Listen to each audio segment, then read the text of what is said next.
హైదరాబాద్ కుక్కట్పల్లి రేణు అగర్వాల్ హత్య కేసును పోలీసులు ఛేదించారు. నిందితులను జార్ఖండ్లో అదుపులోకి తీసుకున్నారు. ఇద్దరు నిందితులను హైదరాబాద్కి తరలిస్తున్నారు. సీసీటీవీ ఫుటేజ్, టెక్నికల్ ఎవిడెన్స్ ఆధారంగా నిందితులను పట్టుకున్నారు పోలీసులు.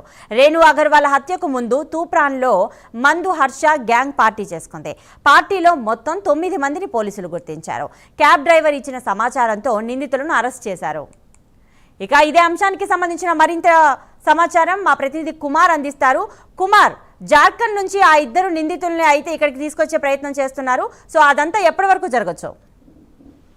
థ్యాంక్ యూ ప్రతిభ. 2 రోజుల క్రితం ఏదైతే కుక్కట్పల్లిలోని ఒక హత్యకు సంబంధించి ప్రస్తుతం పోలీసులు ఆ నిందితులను కూడా అరెస్ట్ అయితే చేశారు. 2 రోజుల క్రితం ఏదైతే ఒక అపార్ట్మెంట్ లోని రేణు అగర్వాల్ అనే ఆమెను అతి కిరాతకంగా ఏదైతే కొంతమంది దుండగులు హత్య చేశారు. ఈ నేపథ్యంలోనే పోలీసులు ఆ సంఘటనా స్థలానికి చేరుకొని క్లూస్ టీమ్స్ తో ఆధారాలు అయితే సేకరించడం జరిగింది. కానీ అప్పటికే నిందితులు కూడా ఏదైతే పక్క రాష్ట్రంగా అయితే పాల్పడారు. ఈ నేపథ్యంలో కుక్కట్పల్లి పోలీసులు కూడా ఏదైతే కొన్ని ప్రత్యేక బృందాలు కూడా ఏర్పాటు చేశారు. ఈ హత్య కేసుకు సంబంధించి 3 నిందితులను అయితే పోలీసులు అదుపులోకి తీసుకున్నారు. ఢిల్లీలో నిఖిల్ ని పోలీసులు పట్టుకున్నారు. రాంచీలో మరో 2 నిందితులను అరెస్ట్ చేశారు. రేణు అగర్వాల్ ఏదైతే ఈ హత్యకు ముందు తూప్రాన్లోనే ఒక మందు పార్టీ కూడా ఈ హర్ష గ్యాంగ్ చేసుకున్నట్లయితే తెలిసింది. ఈ మందు పార్టీలో కూడా సుమారు 9 మందిని పోలీసులు గుర్తించారు.